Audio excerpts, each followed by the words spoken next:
Rack and Fin Radio with Tom P. WPG Talk Radio 95.5. So I thought I was part of an episode of National Geographic, like the seals of Pribilof Islands or something.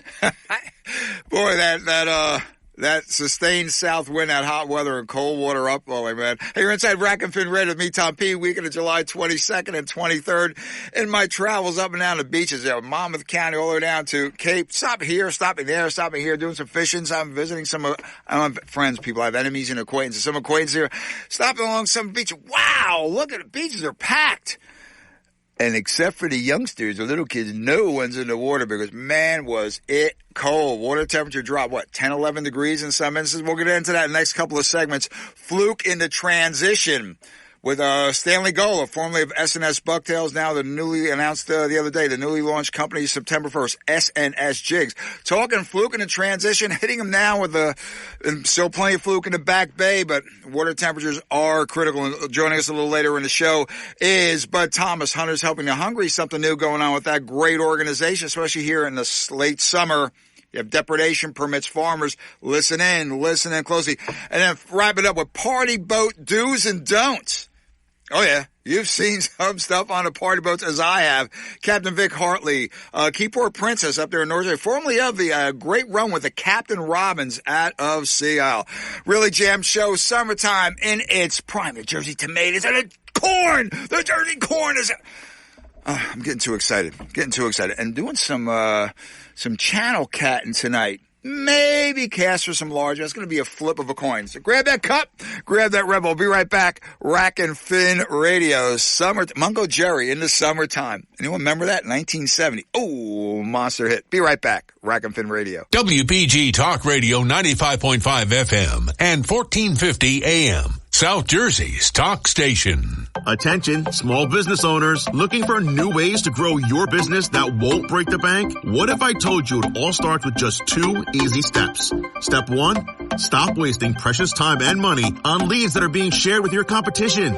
Step 2, speak with the experts at Town Square Interactive, delivering digital marketing solutions perfectly tailored to your business. You'll get the people and the platform to get in front of more local customers, all for one affordable monthly rate. The best part? No more sharing leads. Your ideal customer will come directly to you. Ready to get started? Go to townsquarelocal.com to use our free traffic estimator and see how many local customers your business could be reaching right now. See why we've been trusted by more than 100,000 small businesses. Go to townsquarelocal.com. That's townsquarelocal.com. And there you can use our free traffic estimator and see how many local customers your business could be reaching right now. Start growing your business today. townsquarelocal.com. 3.9% APR for 72 months with 0 down on every new 2023 Outlander and Eclipse Cross in stock. Simply Matt Blatt Mitsubishi.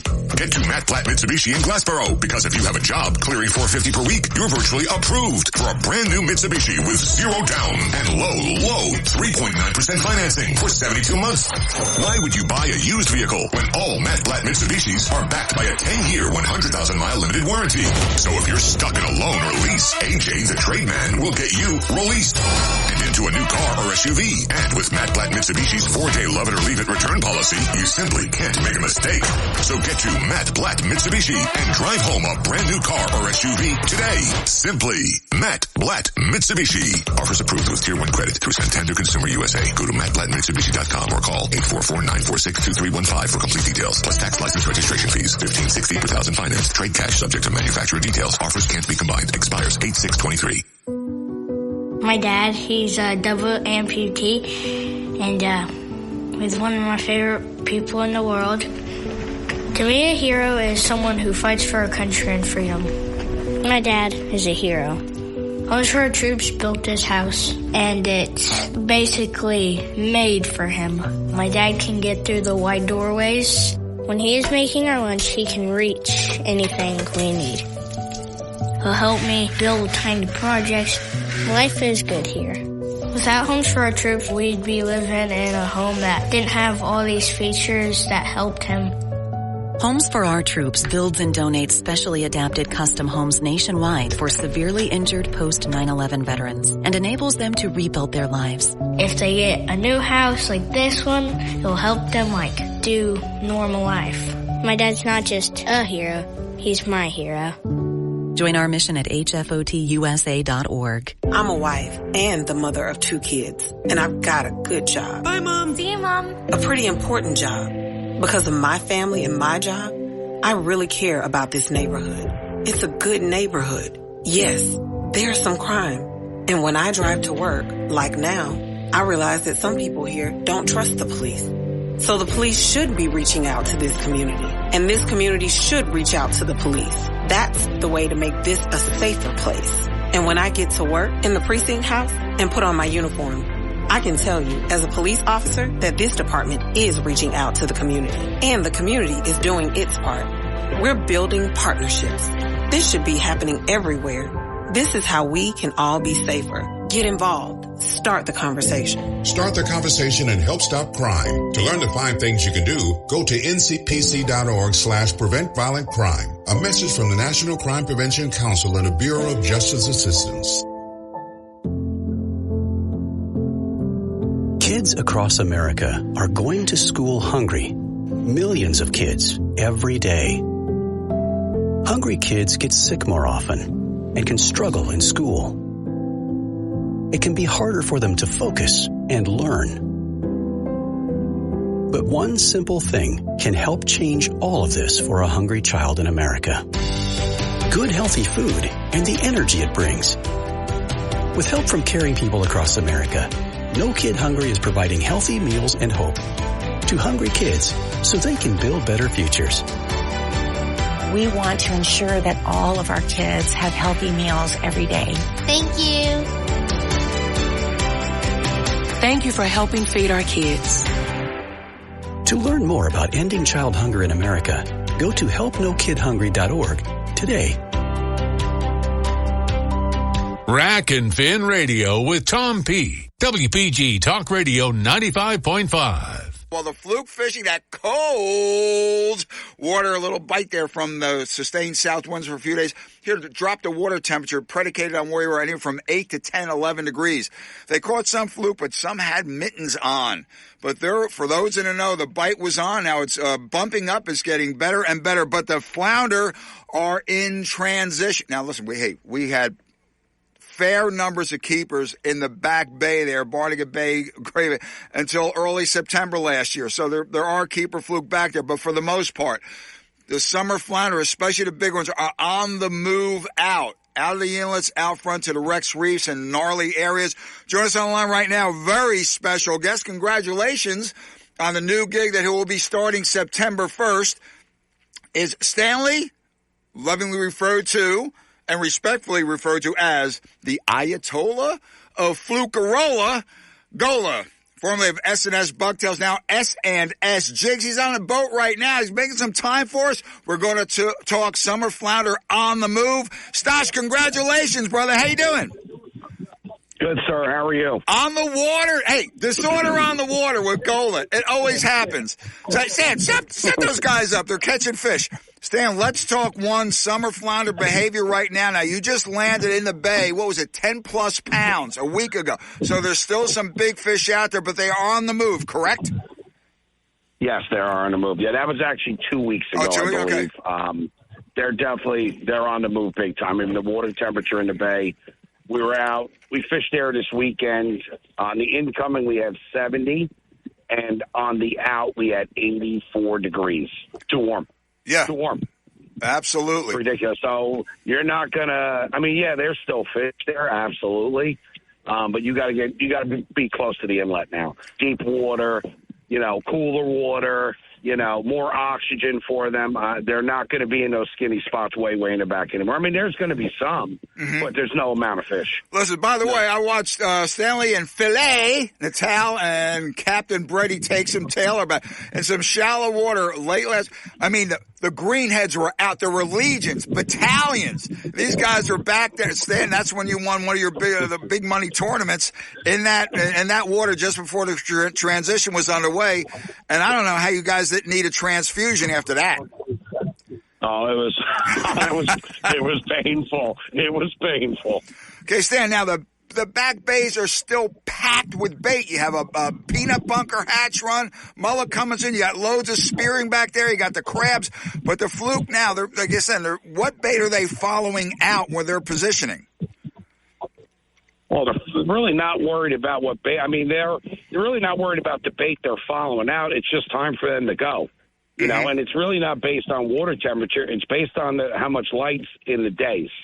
That's when they move. They know once the days, and they're already starting to get a little shorter and shorter every day now because we're past that point. So they now start to move out. So you're going to find them on the closest rocks, wrecks, and reefs near your inlets. That's where these fish are all congregating to now. Mm-hmm.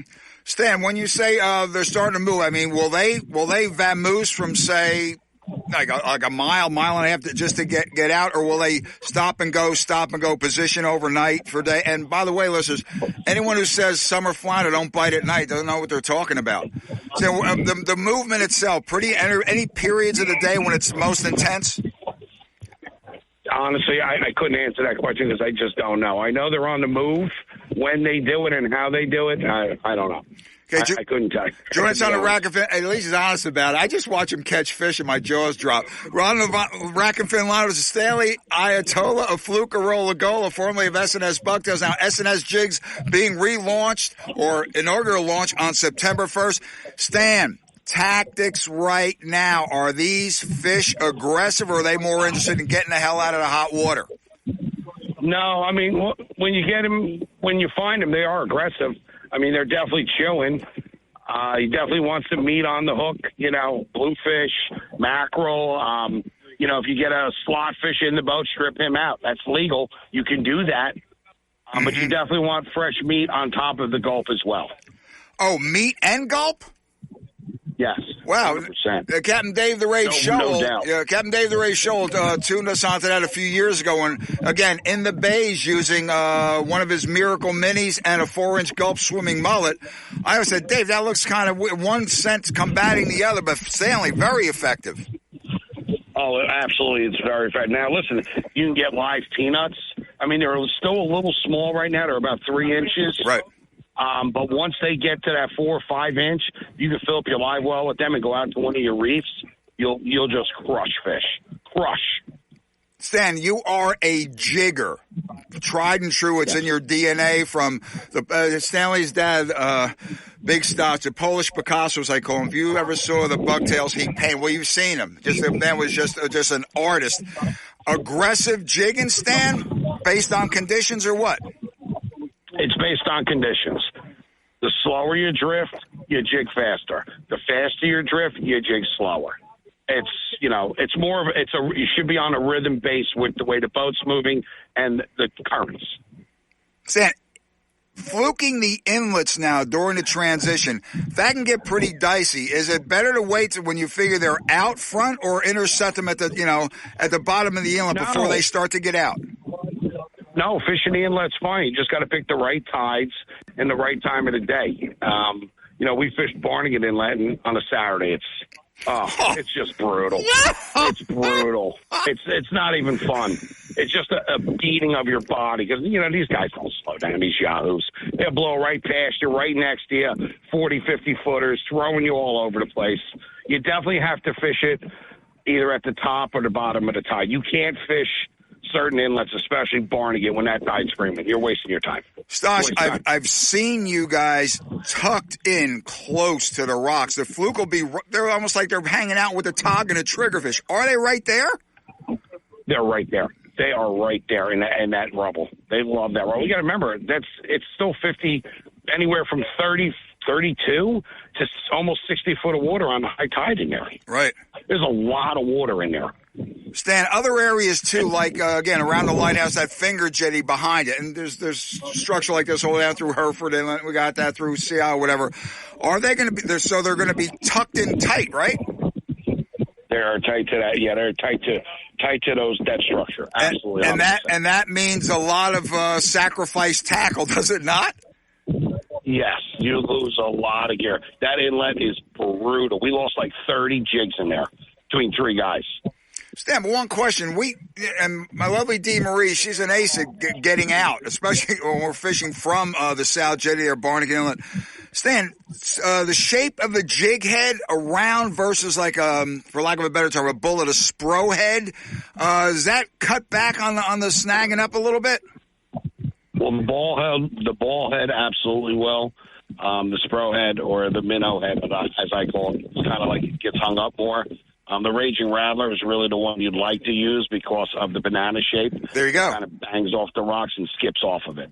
Okay, joining us on the line is Stanley, the Ayatollah of Flukerola Gola. Fluke in transition. Stan, you have to hang in for another segment, okay? We're up against the hard grade people. Grab that cup, grab that red. We'll be right back talking more Fluke and transition tactics with Stanley Gola. Launching S&S Jig September 1st, man. He just announced it. Be right back. Rack and Fin Radio.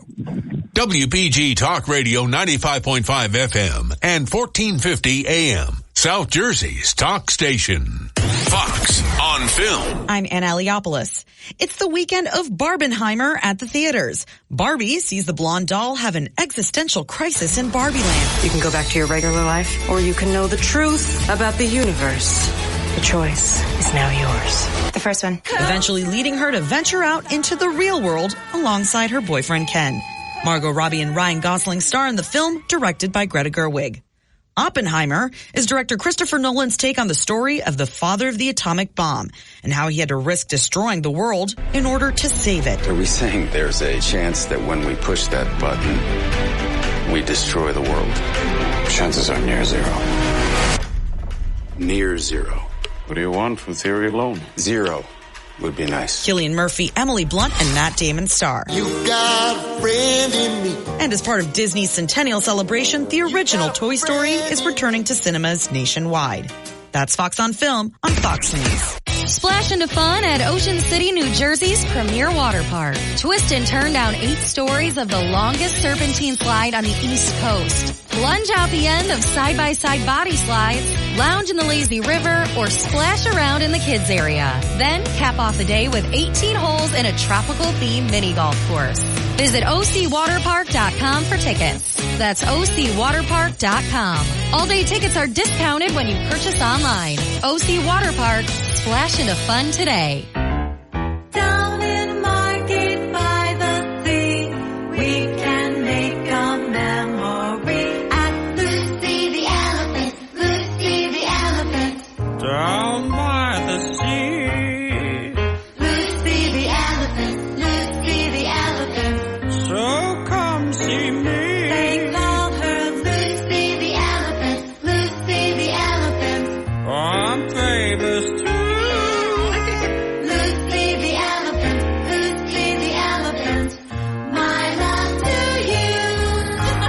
Lucy is back. After 15 months of restoration, Lucy is open and looks better than ever. See Lucy every day, 10 to 8 till 5 on Sunday. Free parking too. You can even enjoy lunch in the other Lucy Beach Grill featuring Lenny's world-famous hot dogs. It's all back at America's oldest roadside attraction, LucyTheElephant.org.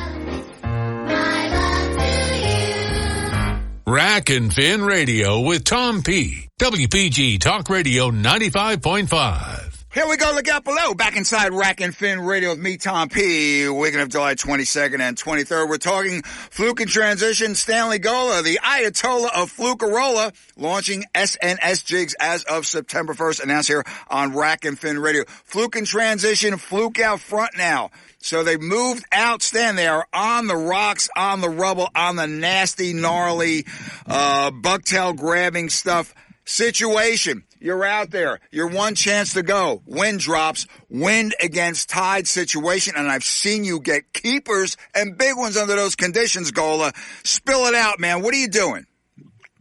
Well, hopefully you have a trolling motor. If you do not have that trolling motor, you would have to cast up current. There you so go. You'd have to go with like a 1.5 to 2 ounce jig on a spinning rod. You know, flip it out as far as you can and bring it back to the boat. That's the best way to catch fish when you don't have that tide. The boat's not moving. Stan, I've seen people's eyes bug out when they see the diminutive size of the bucktails you're using under deep water, you know, conditions like this in rough water. So it's a cast and then just work it back.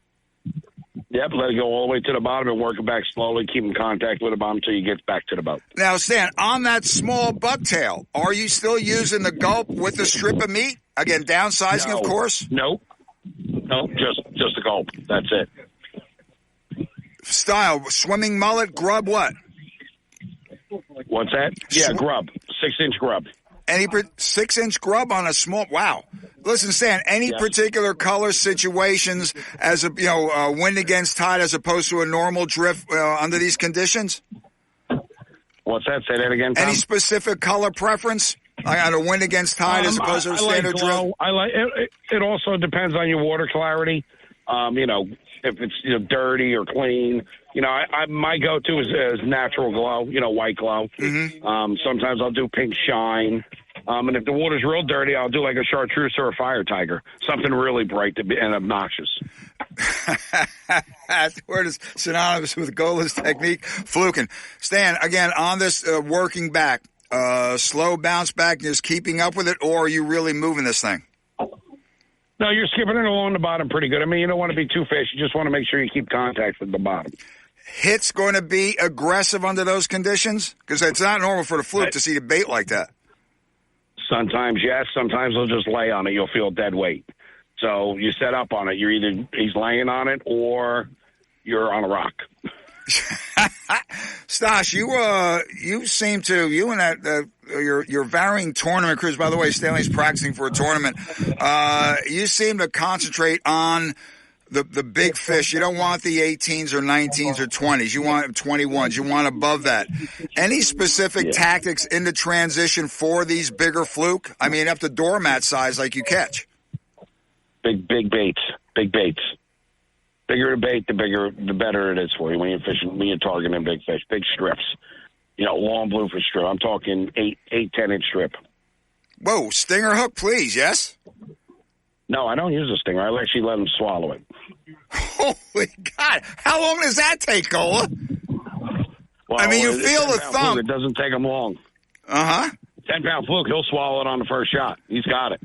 Stan, any time have you used live bait, like, again, live peanuts, live snapper blues? I've seen guys doing well with live spot.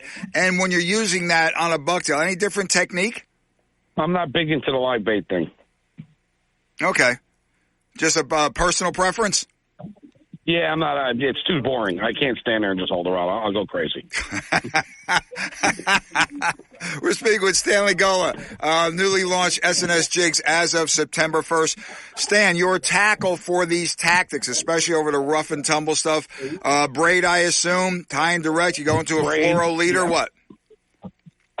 Braid, 20-pound, 30-pound leader. You don't necessarily have to use the fluorocarbon. You don't need to put out that expense. A regular 30-pound leader is fine. Medium, heavy rod, low profile reel, level wind, obviously. Something like a Daiwa Alexa or, one of those reels is fine. Stan, the one thing I want to harp back on, because I've seen you, maybe just do it by rote subconsciously. I've seen you employ 3 or 4 different methods or rhythms working your bucktails on one drift. When do you decide, when does that click in the Gola brain? This isn't working. Hit that, try this, I had a tap on this. Is it just poetry in motion? What's the dealio? It's basically I do that on what conditions I have. And if that's not working, then I'll change it up. Otherwise, I'll just stick with my tried and true, just like a rhythm where I'm swimming it along the bottom. Mm-hmm. Yeah. Okay, Stash. Bingo. Bam. You got the area rug on. You have the doormat. He's on. He's coming up. You know it's a big fish. The line's cleared out. The end game, Stanley, getting that big fish in the net. I've seen fish lost from party boats to charter boats, even on the jetties. Seen fish lost at the last second with the net. What's your technique on that, or whoever you're fishing with? What do you do? Nice and slow. Don't pump the rod. Just turn the handle. Let him come float right up to the top. Do not lift his head out of that water. Let him float right into the net. Usually what I do is when I see him, when I know he's where he needs to be, just maybe a foot or two below the water, I'll step back. Guy will be next to me and just swim him right into the net. Nice and easy. Don't want to upset him. Stan, now is the net already submerged and you bring it under? Because I've seen fluke back. I never knew this. Shout out to Captain Scott Newhall. I've seen him back away real fast. So what do you do? The net is out until you're ready? Until we're ready, yep. And it'll just slowly slide it in, nice and calm, and just slide them right in the net. Stan, as effective as you are with the flatfish, I want to talk the rules and regs, the conservation aspect, for a couple minutes before we're up against the break. The 2 at 17 under 18 and a 1 over 18, how did you see that impact people that you fish with, the overall fishery up and down the coast, or did it have any impact whatsoever? I don't like it myself. I mean, a lot of guys are struggling to get their slots. They're throwing back a lot of, 18, 19, 21, 23-inch fish, and you go home with only that one fish. I mean, the slots, I think they really put a hurting on that whole stock last year by running that. I think they should have went back to their original. But, it is. They want to do no matter what we say. It is what it is. Stan, before I let you go, I have to listen. These guys, they're assassins. I don't mean it like, we know what I mean. Stan, the mindset, spill it, Gola, the mindset going into a tournament competition. You guys are intent. You have fun. I know that. You, Brett Taylor, Filet, and all those guys you're fishing with. The mindset going into a tournament, strategies. I mean, you discuss baits, colors. What's the deal that you're so successful? Well, we definitely pre-fish, that's for sure. That's what we're doing right now. Really not too much with the colors. I mean, every guy on our boat has their own way of fishing and what they use. It's more about finding the fish. Where are they? The day, 2 days before. You got to just it's hard to go into a tournament blind and not know, You kind of want to have that game plan of where you're going to fish and where do you think the fish are, or where do you know they are. Mm-hmm. Stan, things like moon phase, again, tide times, water temperature, all factor into when you're strategizing? No, not really. It is what it is. You have a certain amount of time to fish these tournaments. Lines are in at 5. You got to be weighed in by 3. You got to kind of deal with the conditions as they're given to you. And Sam, just out of my own curiosity, rather, how many tournaments with your schedule? How many tournaments do you enter a spring and summer? About 12. We fish about 12. Again, now, didn't you do another sweep of some tournament back in June or July, or early July? What was that? Yes, that was the Beach Haven Marlin and Tuna Club. I mean, that was pretty impressive, Gola. Yeah, that was a beatdown. Now, out of curiosity, Stan, the depth you guys were fishing in that situation, and what kind of bottom structure? And what kind of bottom structure have you found over the years that you find bigger fluke prefer? The nastier, the better. Period. I mean, some of these reefs, rocks, tanks, reef balls, anything sticky? Wrecks hold a lot of fish. They hold the bait lizards. They hold the fish. Stan, I remember seeing a big fluke brought up fillet that had a small lobster in it. I mean, holy smokes. These things are like meat. They eat everything. Yeah. Absolutely. Well, Stan, we'll let you go. Get back on the water, and congratulations on the Phoenix. The SNS jigs will be out formally as of September 1st? September 1st, they will hit the shelves. I know you're already. People, this guy's is besides Flukerola, Toggerola, and Striperola. Stan, I can't wait to see the selection. It's going to be amazing. Thank you, sir. I appreciate the time. Hey, you two gotta take care. Go win some stuff, will you? Keep it going. I will. We'll see you. I will, Tom. Thanks, buddy. Okay, plenty of great fluke fishing still to be had until September 21st, 22nd closure, but they are on the move. Be right back. Rack and Fin Radio. Summertime at the Jersey Shore. The glitz and glamour of Atlantic City's casinos. Jersey's best pizza on the Ocean City Boardwalk. Great rides in Wildwood. And miles of bumper-to-bumper traffic.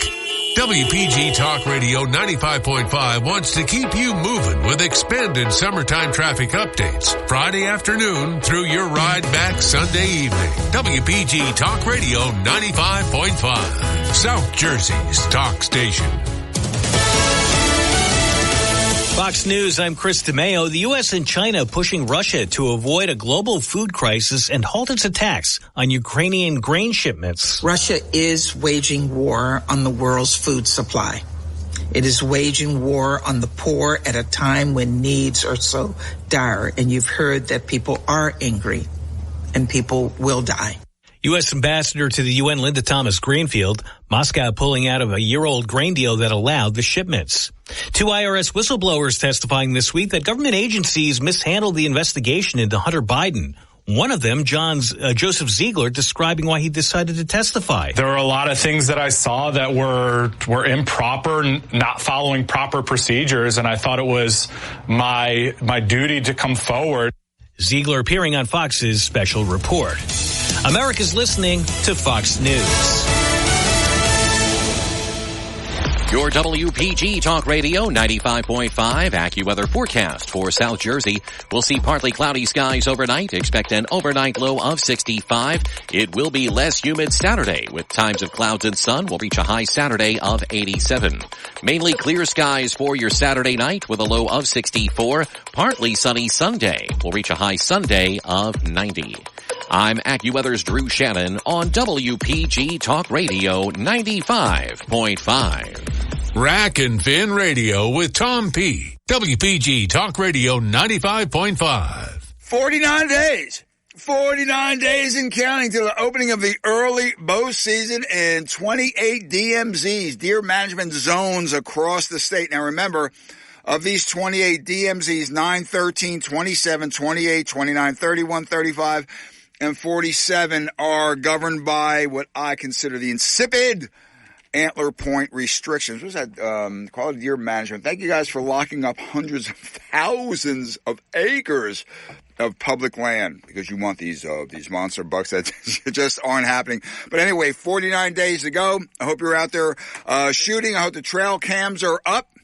The bucks are in velvet, and they're going to, I'll tell you, I think by, August? It's like the woman that's 7 to 8 months pregnant. All of a sudden, boom, they get that growth spurt around the middle. There's going to be a growth spurt on top. Well, there's a great organization out there, Hunters Helping the Hungry. We've had this gentleman patiently waiting in the wings as a guest on Rack and Fin Radio at least once a year, and they donate venison to the New Jersey food banks or whatever. His name is Bud Thomas. He's been with Hunters Helping the Hungry since 1998, serves as a treasurer, and also, since the organization was formed in 97, I would say he has a long tenure there.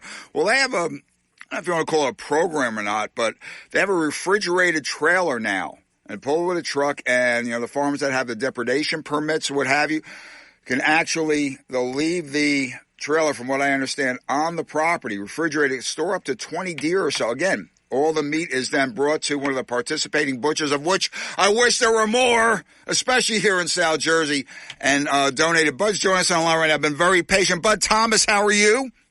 Good morning, Tom. I'm good. How you doing today? Lock, cocked, and ready to rock. But I read about this, and I said, got to get BT on the phone here to talk about it. What a wonderful thing you have going here. It's just getting underway, I understand, correct?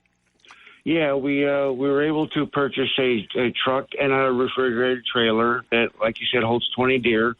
So we have people that call in and schedule when they want the trailer on their property, farmers or people, different organizations that have depredation hunts, and we'll set the trailer there for a week or whatever they need. And when the trailer fills up, we take it to one of our participating butchers for processing. But that's fantastic. Now, here's a question. Money-wise, are these deer going to be covered under which financing? They have the Hunters Helping Hungry pays for the processing. I mean, even for this new thing? Wow, that is amazing. Yeah. Well, it's mainly for farmers to help them out. Right. They experience a lot of crop damage, as you well know, and they're the ones who were instrumental in getting us the grant that we received to allow us to buy this truck and trailer. Wonderful. So, but it's a win-win all around because they do take a hit. Southwest Salem County, these deer, just no matter how many it seems you harvest, well, they're right back. as if there wasn't a hunt. Now, go into the process here, Bud, of how the meat eventually gets to where it's going, the food bank or wherever. How does that work? So once the deer gets taken to one of our participating butchers, it gets processed there, and then the food bank picks it up from the processor, and the food bank distributes it through emergency shelters, soup kitchens, churches, whatever they support. And how long does that take from being delivered to actually going on a plate? A week, 2 weeks, a month? Well, that depends on how busy the food bank is. Okay. So that's kind of out of our control at that point. And Bud, now getting this thing underway, the logistics involved, all of a sudden, you guys brainstormed and there it was, or did you have to go through this step, that step, this step? What was the dealio? Well, there's always steps, Tom. You know that. Come on. No. First of all, like I said, we got this grant from the Department of Agriculture through the urging of the Farm Bureau, and we had the money, so we decided to buy the truck and the trailer. And people who want to schedule a trailer, they can email huntershelpingthehungry@gmail.com, and the gentleman's name is Les, and he will schedule a trailer in. So it's at first we kind of weren't really advertising it that much because it was new and we didn't need a scheduling nightmare on our hands too. It's true. But we've had it for a little bit now, so it's okay to let everybody know about it. The problem is, if it gets too far away from one of our participating butchers, that's a little bit of an issue. So we always need butchers, as you well know. Every time I come on your show, I talk about that. It's like pulling teeth. Well, I understand that the objections or whatever involved, or the red tape, what have you. Now, Bud Thomas, is this statewide from Sussex County to Cape May County? Yes. Yes. Wow. The only thing that limits anything is, like I said, the geographical location of the butchers. We need more participating butchers, and it's not that big a deal if somebody has a shop and they want to be part of our program. One of our butchers who's been with us from the very beginning will be more than happy to guide the butchers in on what they need, what the inspectors are looking for, so that when they come out, they're ready and everything's a go. Fair enough. Listen, it's a great program. You're doing something well. You're helping the environment, harvesting the deer, helping the deer herd, and you're also doing something for those that are far less fortunate than all of us who are listening right now. Okay, Bud, so farmer contacts you, okay? Right. Or an organization contacts you that has a depredation permit. All systems are go. Now, how does this augur for, like I said, 49 days, man? The bow season's here, early bow season, which is, even though it's hot, a lot of people bitch about, it's so too hot to hunt. A lot of guys and gals are out there in the woods. Will this farm depredation thing sort of go into the background now with what's the loads of deer you get during the actual bow season? Well, kind of, because everybody's just out there hunting. We have people bringing it to the butchers, but in the off season, the trailer gets a little bit more use. And even if on the farms, the trailer's out there getting used at the farm where they're having hunts. UB&J we parked our trailer for them. They had a hunt over at Garden State Archers. Right. Yeah. And so that it all helps out. Okay, Bud, question before I let you go here. Now, for the regular hunters helping the program during the bow season, shotgun season, permits, what have you, what is the structure now? Free deer unless it's 50 pounds or under?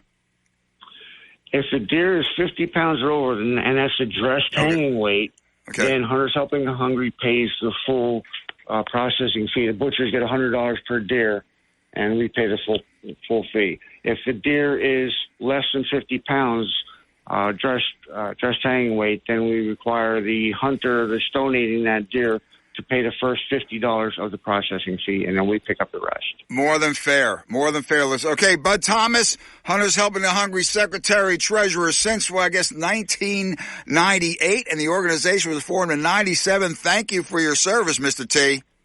No, glad to do it. Question, you've been able to get out over the years to actually hunt yourself? You're just busy running around doing all this. I've been a little busy running around, yeah.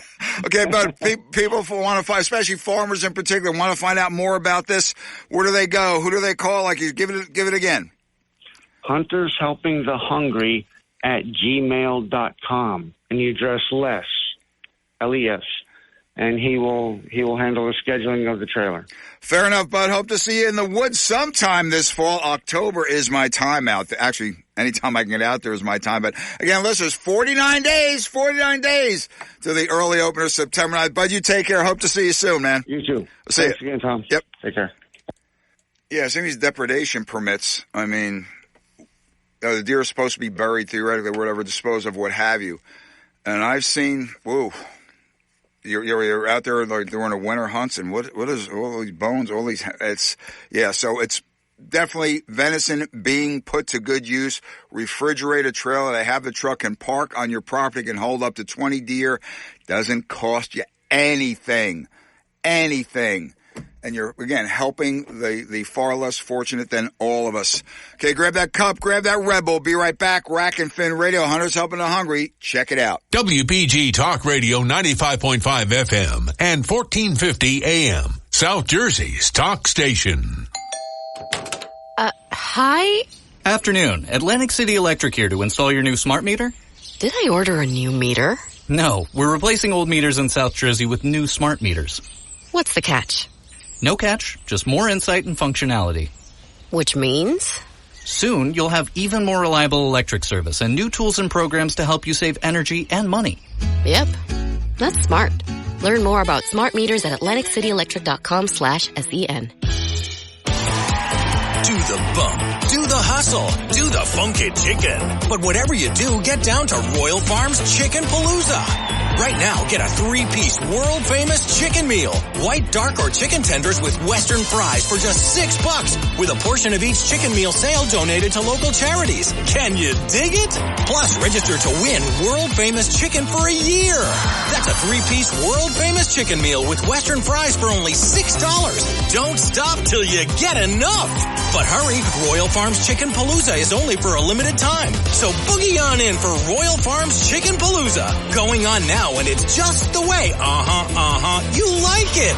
Real fresh, real fast, Royal Farms. No purchase necessary to enter or win. Sweepstakes ends August 31st, 2023. Chicken for a year prize to be awarded as 8 $100 Royal Farms gift cards. For details and official rules, visit royalfarms.com/chicken-palooza-sweepstakes. Void where prohibited. Sponsored by Royal Farms. Rack and Fin Radio with Tom P. WPG Talk Radio 95.5. Yeah, back for our final segment, Rack and Fin Radio with me, Tom P. Weekend of July 22nd and 23rd at Hunters Helping the Hungry. Bow season rapidly approaching. Early in the program, we had Stanley Ayatollah of Flucarola on, talking transition, summer flounder. They are on the move. Like I said, there's still some in the back bays, but the inlets right now and out front is where you're going to have your prime fishing. Some of the deeper bays have, we still have deeper spots in the bay, I should say. Still have plenty of flatties in there. Now, you don't have a chance to fish on a private boat, charter boat. You go on a party boat. Some great party boats. Oh, the numbers are dwindling. I got them Barnegat Light. I looked up, going down Cape May. Woo. Oh, man. The Porgy 4, shout out to Captain Paul Thompson. He's probably on a golf course as we speak right now. Numbers are dwindling. So you find a good party boat with a good crew, good captain.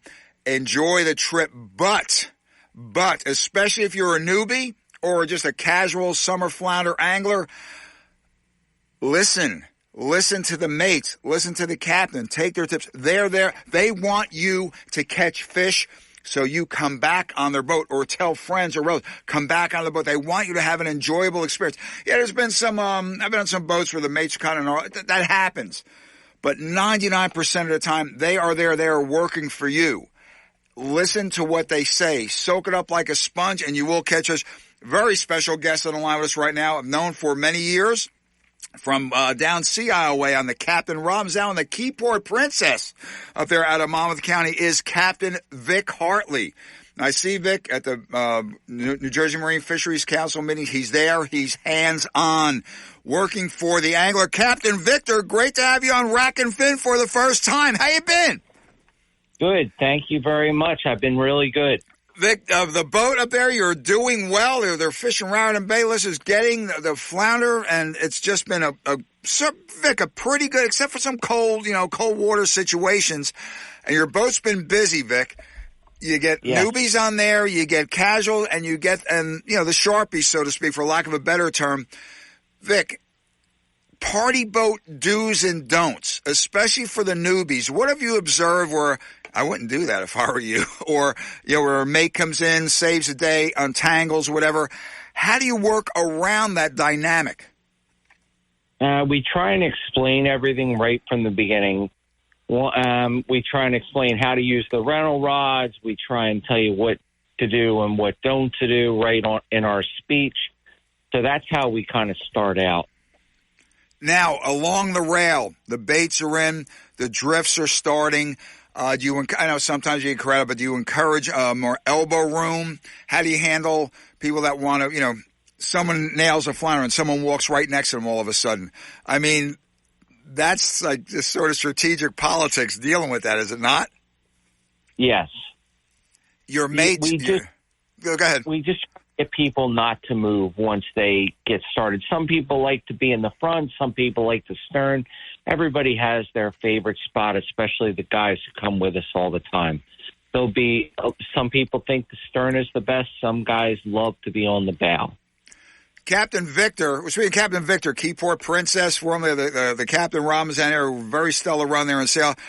And again, which was surprising, but people, especially like my age, they're set in their ways. This is what works. And I've seen it, Vic, where a mate said, sir, you may want to try this. I know what I'm doing. I know what I'm doing. And they don't catch fish, and they're pissed off. Where the newbies, so to speak, for the most part, okay, teach me, show me. And they catch fish, and they're happy. So it's walking a fine line between those who consider themselves veterans, experts, and those who are new. And one doesn't catch fish, would you expect would, and the other one, would you really expect not catches fish? That I've seen that scenario many a time.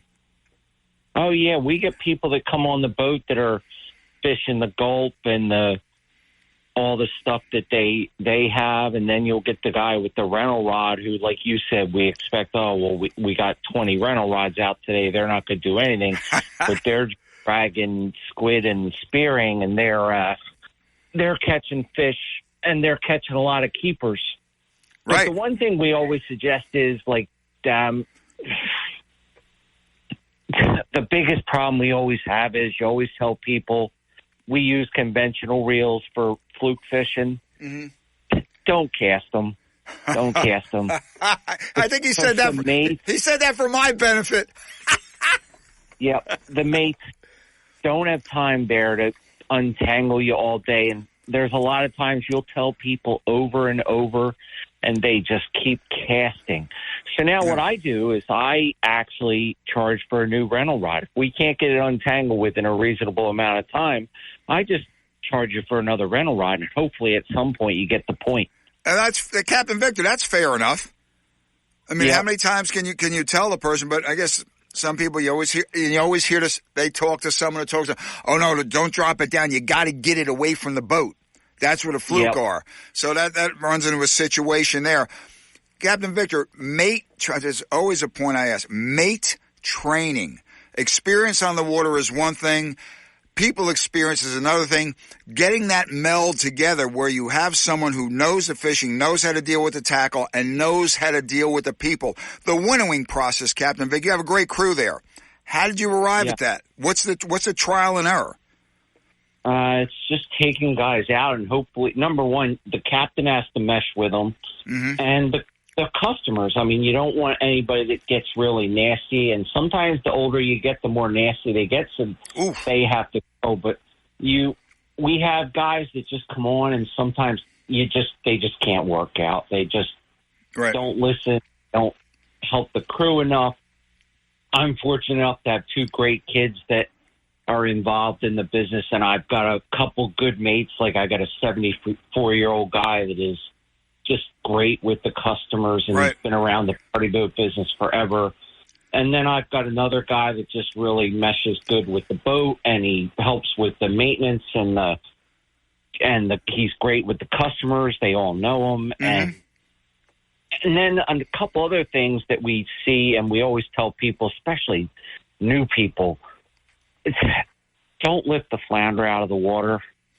Like, we lose so many big fish because people just want to turn them into a kite, and they lift them out of the water, and then they just look at them while they're there until they spit the hook. It's hard enough sometimes to get them and you got to yell for the net, and people sometimes are so quiet that they won't yell for the net, even though they've got a big one hanging there. And that's probably one of the big pet peeves. Well, I never had a problem with that, because I'm yapping constantly. Well, Vic, another thing, too, though, you have to take into account, especially with a newbie, Mary, Mother of God, look what I have! And they want it in the boat. They can't wait for it. They want it in the boat. So, that's the win or lose factor there. Hopefully they learn from the experience. Yes. Yep. And I would always tell newbies, too, if you're new to party boats, just show up on time. One thing, like, if a boat leaves at 7, you want to be there at least a half hour, 45 minutes ahead of time. Mm-hmm. One of my biggest pet peeves is I leave drop lines on time.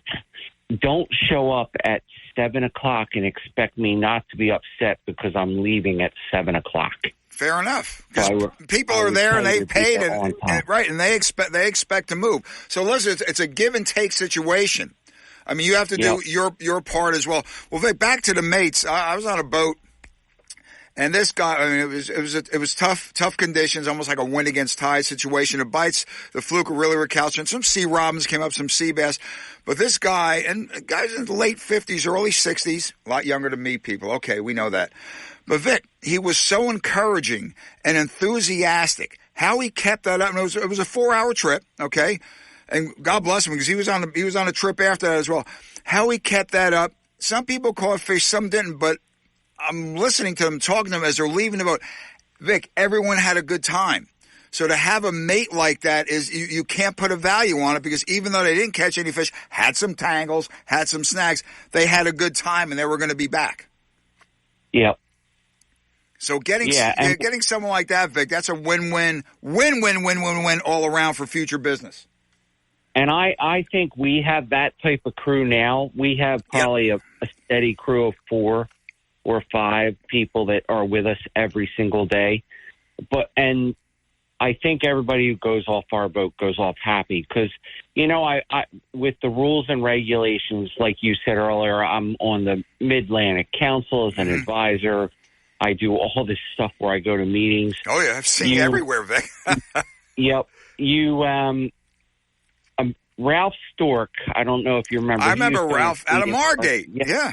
Out of Margate. I started working for him before that I was with the Miss Townsend's Inlet, the Captain Robbins.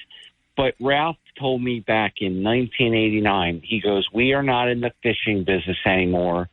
We are in the entertainment business." That's He says, as long as people go off happy, and they will, or they should, if you take good care of them, they'll be back. Because he goes, he could see the writing on the wall back then that with the new regulations and this and that. Exactly. That he goes, you're not in the fishing business anymore. He goes, you're in the entertainment business.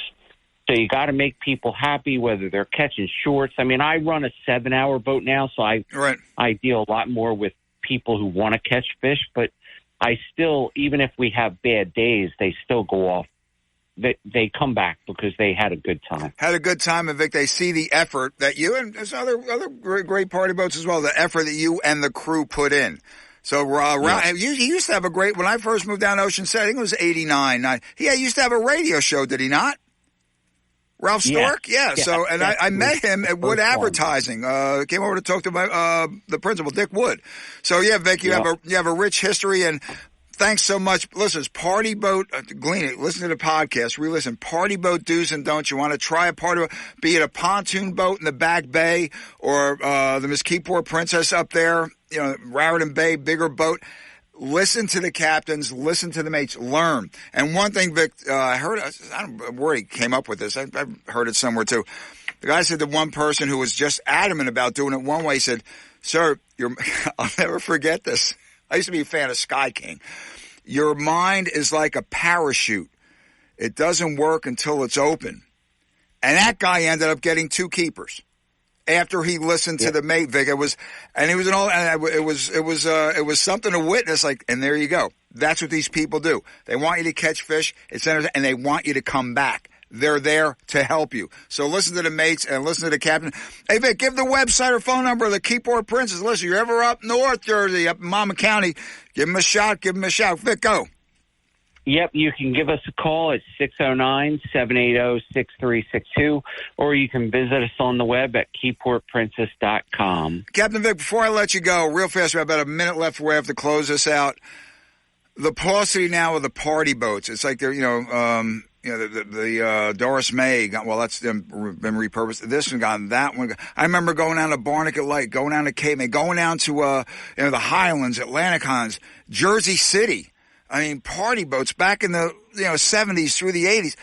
And Captain Vic, you're one of the survivors. It's sad to see.